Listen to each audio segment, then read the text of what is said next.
Hey everybody, Troy from the Do-It-Yourself World.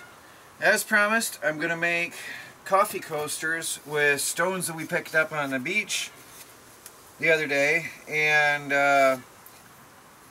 fill them with, I'm going to router in some pockets and then fill them with resin. But unfortunately, I went and bought commercial lumber from a big box store so that I'd have perfect flat wood. Then I kept it inside so that it wouldn't get wet, and the wood has absolutely, definitely bowed. All the pieces have bowed. So much for spending money on quality lumber to have a better quality part. That didn't work out. So it's not bad, but there is a bow in it. We're talking about a coffee coaster. So we don't want our coffee coaster to, well, there you go. Can you see that? Let me zoom in. Look. See that? You can see that, right? That's not good. We don't want our coffee coaster to rock and roll. It's only good in the music industry, not in the wood shop. This side is okay. We can use the bottom side with the bow, but that still leaves a bit of a bow in the top side, or whichever, either or. One of the sides are going to have to be filed, and the other will still have two good long surfaces. It cannot bow, but this side is absolutely going to have to be fixed. Now I set up a jig and I cut the first one, and how I did it is sort of cool. I took a piece of scrap from a different project. I used some of this on a soap making mold. And what I did, I took the scrap and I laid it up against the blade, like so. Had the blade down, made sure it was right. So I want the width and length to be the same. We obviously know the width. Put it in there and C-clamped a board on. Now I have a stopper. Let me get my hair protection on, and now I can quick and easy cut these. There's the first one.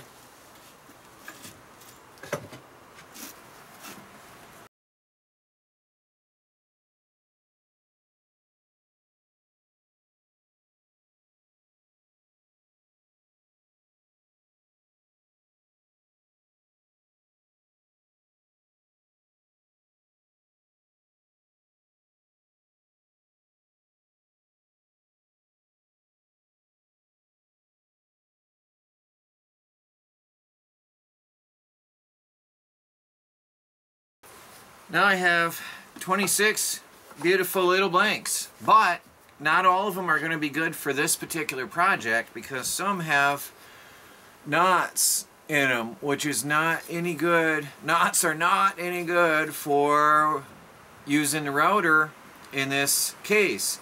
So those will be rejected from this project, but they can be used for other coffee coaster projects that I have planned. There's a little knot. I don't think that's going to affect anything too bad. I'll put this on the we can use it line, and I'm going to sort these out based on what I think I can use. This one has a little bit of a crack running through it right by the knot.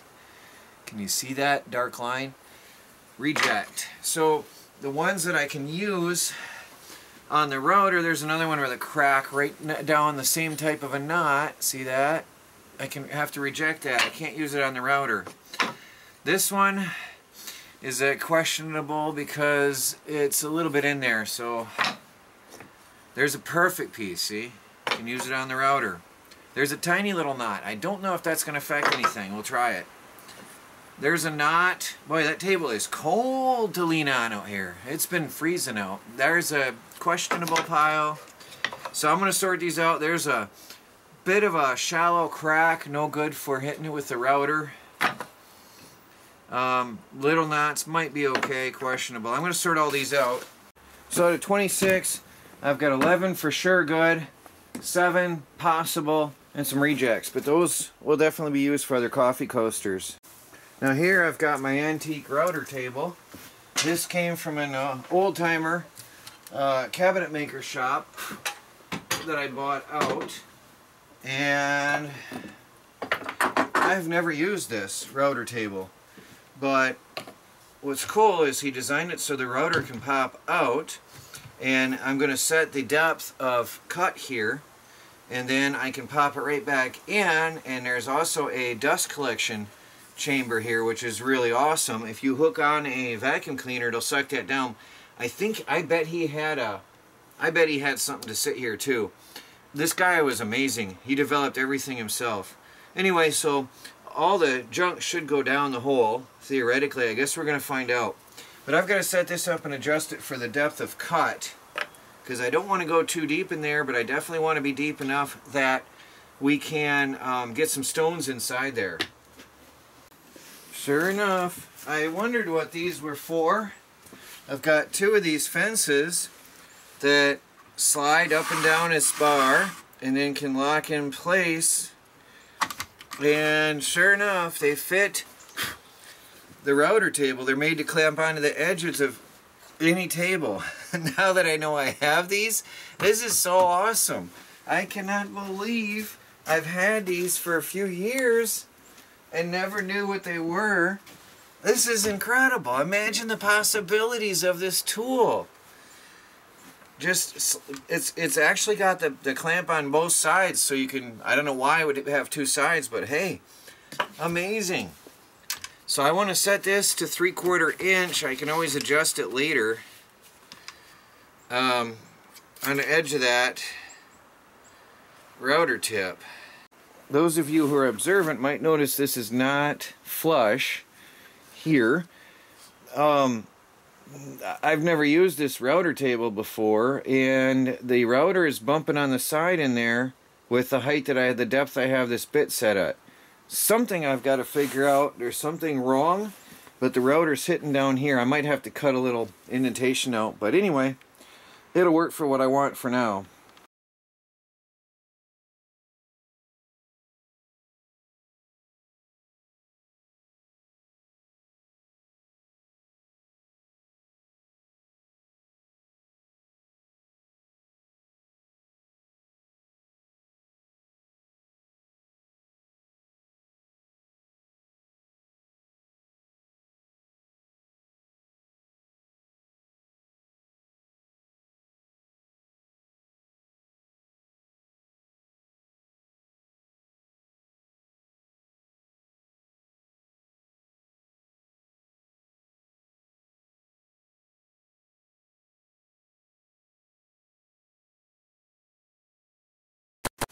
So that's just the first step.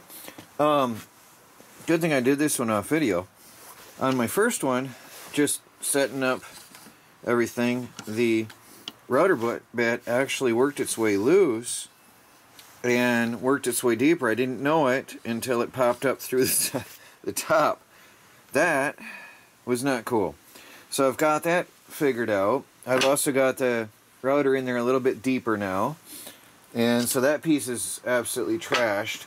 And then I was able to get a couple outlines done.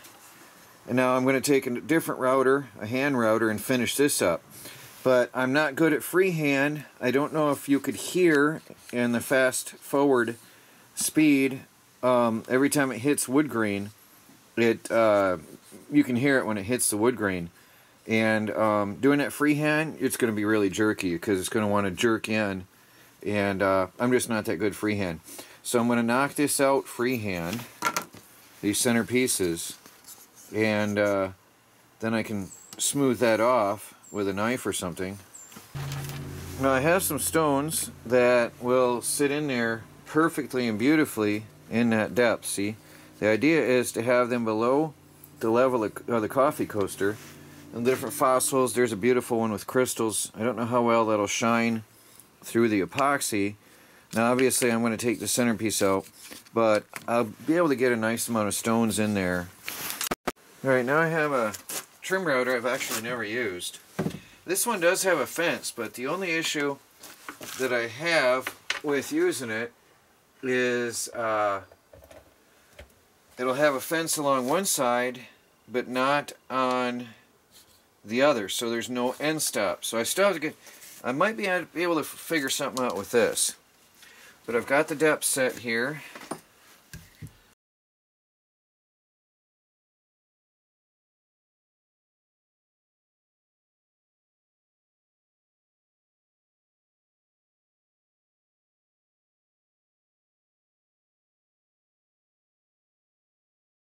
Not sure if you can really see anything in here, but it's cutting good. So I'm going to carry on and get this cleaned up. I like it. I like it a lot. That's going to work. Now let's take it over and have a look at some stones in there. Alright, let's see how this is going to look. I'm not going to be all neat and pretty, but I'm going to throw some stones in here. See, that's exactly what I was hoping for. See, I've got some tiny little fossils. Obviously, I'll place them nice and neatly.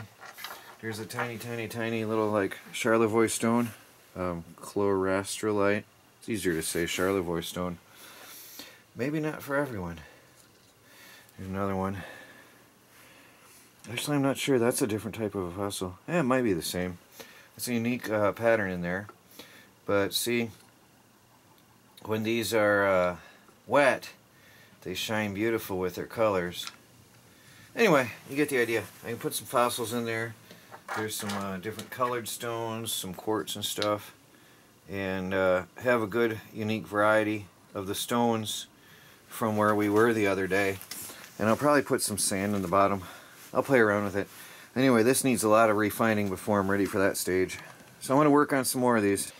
Well guys, I finished my coffee coasters, and for some reason the camera is making them look really dark. I cannot get that to show up, but I can pull it up close. I'll show you in a minute. Anyway, I did the epoxy. I read online, thankfully before I started, I read online that epoxy does off-gas, although they say it's safe and non-toxic. Some people have some nervous system issues with epoxy. So I only did 2 in the office here, and then the weather turned cold, and so I can't do anything outdoors anymore. So I haven't done the poly finish coat, and I don't know when I'm going to get to it. So I figured, I did this weeks ago, many weeks ago. When we did that trip, and I told you I was going to make the coffee coasters, I did it. And I've been waiting for warmer weather to go outside and do the polyurethane and make a couple more coasters, but it's not going to happen. Anyway, let me show you what I got here. See, if I hold it up close, it shows how it really looks. This is really cool. I put some fossils in there.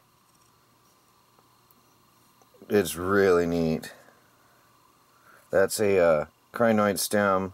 That's a crinoid stem over here, another one.